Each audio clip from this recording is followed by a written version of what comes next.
Hi ಎಲ್ಲರಿಗೂ welcome back to my channel Jeena Martis friends. ಇವತ್ತಿನ ನನ್ನ ವಿಡಿಯೋ ಇದೆಯಲ್ಲ, ಇದು ಒಂದು ಸ್ಪೆಷಲ್ ವಿಡಿಯೋ. ಯಾಕಂದರೆ ಎಲ್ಲ ಥರದ ವೀಡಿಯೋಗಳನ್ನು ನಾವು ಮಾಡ್ತೇವೆ, ಬಟ್ ಇಂಥ ವಿಡಿಯೋಗಳನ್ನು ನಾವು ಮಾಡೋದು ತುಂಬ ಕಡಿಮೆ. ನನಗೆ ಇವರ ವಿಡಿಯೋಗಳನ್ನು ಮಾಡಬೇಕಂತ ತುಂಬ ಖುಷಿ, ಮತ್ತು ಇದು ಒಂದು ಮೆಮೊರೇಬಲ್ ಆಗಿ ಇರಲಿ ಅಂತ ನನ್ನ ಚಾನೆಲಲ್ಲಿ ನಾನು ಮಾಡ್ತಾ ಇದ್ದೇನೆ. ನಾನು ಡೈಲಿ ಈ ಹೆಂಗಸನ್ನು ನೋಡ್ತಾ ಇದ್ದೇನೆ. ಇವರು ನಮ್ಮ ಮನೆ ಹತ್ತಿರ ತುಂಬ ಸ್ಟ್ರೇ ಡಾಗ್ಸ್ ಅಂದರೆ ಬೀದಿ ನಾಯಿಗಳಿವೆ, ಮತ್ತು ನಮ್ಮ ಪೇಟೆಯಲ್ಲಿ ಕೂಡ ತುಂಬ ಬೀದಿ ನಾಯಿಗಳಿವೆ. ಆ ಬೀದಿ ನಾಯಿಗಳಿಗೆ ಇವರು ಡೈಲಿ ಬಂದು ಬೆಳಿಗ್ಗೆ ಮಧ್ಯಾಹ್ನ ಸಂಜೆ 3 ಟೈಮ್ ಕೂಡ ಬಂದು ಊಟ ಹಾಕ್ತಾ ಇದ್ದಾರೆ. ಸೊ ಇವರದ್ದೊಂದು ವಿಡಿಯೋ ಮಾಡುವ ಅಂತ ನಾನು ಇವರ ವಿಡಿಯೋ ಮಾಡಿದೆ. ಮತ್ತು ಇವರ ಹತ್ರ ಕೇಳಿದೆ ನಾನು, ನೀವು ಯಾಕೆ ಈ ನಾಯಿಗಳಿಗೆಲ್ಲ ಊಟ ಹಾಕ್ತೀರಿ, ಎಲ್ಲಿಂದ ನಿಮಗೆ ಹಣ ಬರುತ್ತೆ, ನೀವು ಎಲ್ಲಿಂದ ಇರ್ತೀರಿ, ಯಾರು ನಿಮಗೆ ಇದರ ಹಣ ಎಲ್ಲ ಕೊಡ್ತಾರೆ ಅಂತ ಕೇಳಿದೆ. ಇವರು ಆ್ಯಕ್ಚುಲಿ ನನ್ನೊಬ್ಬರು ಕ್ಲಾಸ್ಮೇಟ್ ಇದ್ದಾರೆ. ಅವರು ಮೋರ್ ದ್ಯಾನ್ 100 ಡಾಗ್ಗಳನ್ನು ನೋಡ್ತಾ ಇದ್ದಾರೆ. ಸೊ ಅವರಿಗೆ ನೋಡಲಿಕ್ಕೆ ಆಗಲ್ಲ ಅಂತ ಇವರಿಗೆ ಸ್ವಲ್ಪ ಹಣ ಕೊಟ್ಟು ಇವ್ರ ಹತ್ರ ಊಟ ಹಾಕಲಿಕ್ಕೆ ಹೇಳ್ತಾರೆ. ಬಟ್ ಫ್ರೆಂಡ್ಸ್, ನಾನು ಹಣ ಕೊಟ್ಟರೆ ಎಲ್ಲರೂ ಇಂಥ ಕೆಲಸಗಳನ್ನು ಮಾಡೋದಿಲ್ಲ ಅಲ್ವಾ. ನಮಗೆ ಸಹ ಹೇಳಿದರೆ ನಾನೊಂದು 5,000 ನಿಮಗೆ ಕೊಡ್ತೇನೆ, ಇದ್ದ ನಾಯಿಗಳಿಗೆಲ್ಲ ಊಟ ಹಾಕು ಅಂದರೆ ನಾವು ಹೋಗಿ ಊಟ ಹಾಕಲಿಕ್ಕೆ ಆಗೋದಿಲ್ಲ ಅಲ್ವಾ. ಬಟ್ ಇವರು ನೋಡಿ, ಆ ನಾಯಿಗಳಿಗೆ ಗಾಯ ಆಗಿದೆ, ಅದಕ್ಕೆಲ್ಲ ಮುಲಾಮು ಹಚ್ತಾರೆ. ಮತ್ತು 3 ಸಲ ಅವರ ಜೀವ ನೋಡುವಾಗ ನೋಡಿ ಹೇಗೆ ಇದ್ದಾರೆ ಅವರು, ಎಷ್ಟು ಏಜ್ ಆಗಿದೆ ಅವರಿಗೆ. ಸೊ ಅವರು ಎಲ್ಲ ಊಟ ಎಲ್ಲ ತಂದು 3 ಸಲ ಕೂಡ ಹಾಕ್ತಾರೆ. ಇಷ್ಟು ಮಳೆ ಇರಲಿ, ಗಾಳಿ ಇರಲಿ, ಬಿಸಿಲಿರಲಿ, ಏನೂ ಇರಲಿ, ಇವರು ಡೈಲಿ ಬಂದು 3 ಸಲ ಬಂದು ಊಟ ಹಾಕ್ತಾರೆ. ಇಂಥವರು ನಮಗೆ ಸಿಗುವುದು ತುಂಬ ಕಡಿಮೆ. ನಾವು ದೊಡ್ಡ ದೊಡ್ಡ ಹೀರೋಗಳನ್ನೆಲ್ಲ ತುಂಬ ಪ್ರೀತಿಸ್ತೇವೆ, ಮತ್ತು ಅವರ ಫಾಲೋವರ್ ಆಗ್ತೇವೆ, ಏನೇನೋ ಆಗ್ತೇವೆ. ಬಟ್ ಇಂಥವರನ್ನು ನಾವು ಗುರುತಿಸೋದು ತುಂಬ ಕಡಿಮೆ. ಇವರು ನೋಡಲಿಕ್ಕೆ ಪಾಪ ಇದ್ದಾರೆ, ಮತ್ತು ತುಂಬ ಬಡವರು ಕೂಡ ಕಾಣ್ತಾರೆ. ಮದುವೆ ಆಗಿಲ್ಲಂತೆ ಪಾಪ, ಮಕ್ಕಳು ಕೂಡ ಇಲ್ಲ. ಇವರ ಜೀವನ ನೋಡಿ ಇದೇ ಆಯಿತು. ಇವ್ರ ಹತ್ರ ನಾನು ಕೇಳಿದ್ದೆ, ನಿಮಗೆ ಡೈಲಿ ಊಟ ಎಲ್ಲ ಮಾಡಲಿಕ್ಕೆ ಎಲ್ಲಿಂದ ಹಣ ಬರುತ್ತೆ ಅಂತ. ಅದಕ್ಕೆ ಅವರು ಹೇಳಿದರು, ಮೀನಿನ ಮಾರ್ಕೆಟಲ್ಲಿ ನಾನು ಮೀನು ಕ್ಲೀನ್ ಮಾಡಿ ಕೊಡ್ತೇನೆ, ಅವರು ನನಗೆ ಹಣ ಕೊಡ್ತಾರೆ, ಆ ಹಣದಿಂದ ನಾನು ಜೀವನ ಸಾಗಿಸ್ತಿದ್ದೇನೆ ಅಂತ ಹೇಳ್ತಾ ಇದ್ದಾರೆ. ಮತ್ತು ಅವ್ರ ಹತ್ರ ನಾನು ಕೇಳಿದೆ, ಬೇರೆ ನಾಯಿಗಳಿಗೆಲ್ಲ ನೀವು ಊಟ ಹಾಕ್ತೀರಾ ಅಂತ. ಅದಕ್ಕೆ ಹೌದು, ಬೇರೆ ನಾಯಿಗಳಿಗೆ ಕೂಡ ಹಾಕ್ತಾರಂತೆ. ಸೊ ಅದು ನನಗೆ ಸಹ ಗೊತ್ತಿತ್ತು, ಬಟ್ ನಾನು ಕೇಳಿದೆ ಅವರ ಹತ್ರ ಪುನಃ ಒಮ್ಮೆ ಕನ್ಫರ್ಮ್ ಮಾಡಲಿಕ್ಕೆ. ಹೀಗೆ ಅವರು ಡೈಲಿ ಬಂದು 3 ಸಲ ಕೂಡ ಊಟ ಹಾಕ್ತಾ ಇದ್ದಾರೆ.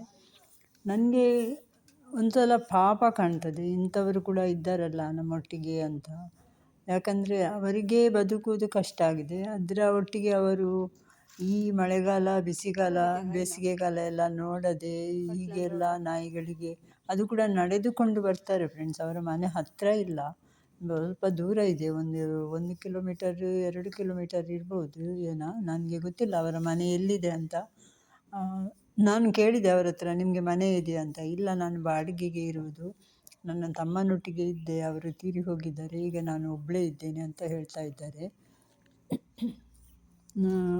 ನನಗೆ ತುಂಬ ಬೇಜಾರು ಕೂಡ ಆಯಿತು, ಮತ್ತು ಅವರನ್ನು ನೋಡಿ ಪಾಪ ಕೂಡ ಕಾಣಿಸೋದು. ಆ ನಾಯಿಗಳು ನೋಡಿ ತಿನ್ನುವುದನ್ನು ಬಿಟ್ಟು ಅವರದ್ದೇ ಪ್ರೀತಿ ಮಾಡ್ತಾ ಇದ್ದಾವೆ ನೋಡಿ. ಎಷ್ಟು ನಾಯಿಗಳು ಕೂಡ ಎಷ್ಟು ಇದು ನೋಡಿ, ತುಂಬ ಪ್ರೀತಿ ಮಾಡ್ತವೆ. ಒಂದು ದಿನ ಅವರು ಬರಲಿಲ್ಲ, ಸೊ ನಾನು ಆ ನಾಯಿಗಳಿಗೆ ಪೆಡಿಗ್ರಿ ಹಾಕಿದ್ದೆ. ಹೀಗೆ ಅಡುಗೆ ಮಾಡಿ ಹಾಕಿಲ್ಲ, ಪೆಡಿಗ್ರಿ ತಂದು ಹಾಕಿದ್ದೆ. ಪೆಡಿಗ್ರಿ ತುಂಬ ಕಾಸ್ಟ್ಲಿ ಅಲ್ಲ, ಅದೆಲ್ಲ ಹಾಕಲಿಕ್ಕೆ ಸಾಧ್ಯ ಇಲ್ಲ ಈ ನಾಯಿಗಳಿಗೆ. ಹೀಗೇ ಅಡುಗೆ ಮಾಡಿಯೇ ತಂದು ಹಾಕಬೇಕು. ಸೊ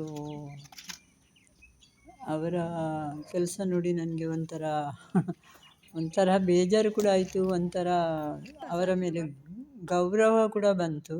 ನೋಡಿ ಹೇಗೆ ಇದ್ದಾರೆ ಅಂತ, ಅವರು ಸಪೂರ ಇದ್ದಾರೆ.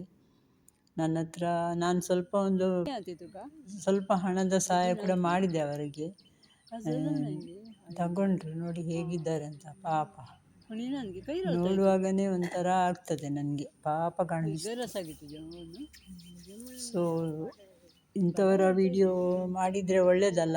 ನನ್ನ ಚಾನೆಲಲ್ಲಿ ಒಂದು ಅವರ ಮೆಮೊರಿ ಇರ್ತದೆ, ಯಾರಾದರೂ ನೋಡಿದರೆ ಗೊತ್ತಾಗ್ತದಲ್ಲ ನಮ್ಮ ಊರಲ್ಲಿ ಇಂಥವರು ಕೂಡ ಇದ್ದರು ಅಂತ. ಸೊ ಅದಕ್ಕಾಗಿ ನಾನು ಇವರ ವಿಡಿಯೋ ಮಾಡಿದ್ದೆ. ನನಗೆ ಗೊತ್ತಿಲ್ಲ ಎಷ್ಟು ಮಂದಿಗೆ ಇದು ಲೈಕ್ ಆಗ್ತದೆ ಅಂತ. ನಿಮಗೆ ಲೈಕ್ ಆದರೆ ಒಂದು ಲೈಕ್ ಕೊಡಿ, ಮತ್ತು ಇಂಥವರ ವಿಡಿಯೋ ಎಲ್ಲ ಇದ್ದರೆ ನೀವು ಕೂಡ ಪೋಸ್ಟ್ ಮಾಡಿ ಫ್ರೆಂಡ್ಸ್. ನನಗೂ ಇಷ್ಟ ಇಂಥವರ ವಿಡಿಯೋ ಎಲ್ಲ ನೋಡಲಿಕ್ಕೆ. ಸೊ ಥ್ಯಾಂಕ್ ಯು ನಿಮಗೆಲ್ಲರಿಗೂ, ನನ್ನ ವಿಡಿಯೋ ನೋಡಿದವರಿಗೆ. ನನಗೆ ಅನ್ನಿಸ್ತದೆ, ನಾವು ದೊಡ್ಡ ದೊಡ್ಡ ಹೀರೋಗಳನ್ನು ಇವರನ್ನೆಲ್ಲ ಫಾಲೋ ಮಾಡ್ತೀವಲ್ಲ, ಇಂಥವರೇ ನಿಜವಾದ ಹೀರೋಗಳು, ಮತ್ತು ಇಂಥವರೇ ಒಂಥರ ಸಂತರು ಅಂತ ಹೇಳ್ತೇನೆ ನಾನು ಇಂಥವರಿಗೆ. ಯಾಕಂದರೆ ಇಂಥ ನಿಸ್ವಾರ್ಥ ಸೇವೆ ಮಾಡುವ ಜನಗಳು ಸಿಗುವುದು ತುಂಬ ಕಡಿಮೆ ಈಗಿನ ಕಾಲದಲ್ಲಿ. ಎಂತ ಸಿಗ್ತದೆ, ಎಂತ ನಮಗೆ ಬೇರೆಯವರಿಂದ ಸಿಗುತ್ತೆ ಅಂತಲೇ ನಾವು ನೋಡ್ತಾ ಇರ್ತೇವೆ. ಅಂತ ಈ ಕಾಲದಲ್ಲಿ ಇವರು ಬಂದು ನೋಡಿ ಎಷ್ಟು ಹೆಲ್ಪ್ ಮಾಡ್ತಾರೆ. ಏನು ಅವರಿಗೆ ಅಗತ್ಯ ಅಲ್ವಾ ಈ ಬೀದಿ ನಾಯಿಗಳಿಗೆ ಸಾಕುವುದು? ಹಣ ಕೊಟ್ಟರೆ ಎಂತ ಸಹ ಮಾಡ್ತಾರೆ ಅಂತ ನಾವು ಹೇಳ್ತೇವೆ, ಬಟ್ ಯಾರು ಮಾಡ್ತಾರೆ ಹೀಗೆಲ್ಲ? ನಾನು ಮಾಡಲಿಕ್ಕಿಲ್ಲ ಅಲ್ವಾ, ಖಂಡಿತ ನನಗೆ ಸಾಧ್ಯ ಇಲ್ಲ ಇಂಥ ಕೆಲಸ ಮಾಡಲಿಕ್ಕೆ, ಬಟ್ ಇವರು ಮಾಡ್ತಾ ಇದ್ದಾರೆ. ಸೊ ನನ್ನ ಲೆಕ್ಕದಲ್ಲಿ ಇವರೇ ನನಗೆ ದೊಡ್ಡ ಹೀರೋ. ಸೊ ನಿಮಗೆ ಏನು ಅನಿಸಿತು ನನ್ನ ವಿಡಿಯೋ? ಇಂಥವರು ಸಿಕ್ಕಿದರೆ ನೀವು ಕೂಡ ಸಹಾಯ ಮಾಡಿ, ಅವರಿಗೆ ಗೌರವಿಸಿ ಅಂತ ಹೇಳುತ್ತಾ ನನ್ನ ಇವತ್ತಿನ ವಿಡಿಯೋವನ್ನು ಮುಗಿಸ್ತೇನೆ. Thank you for watching.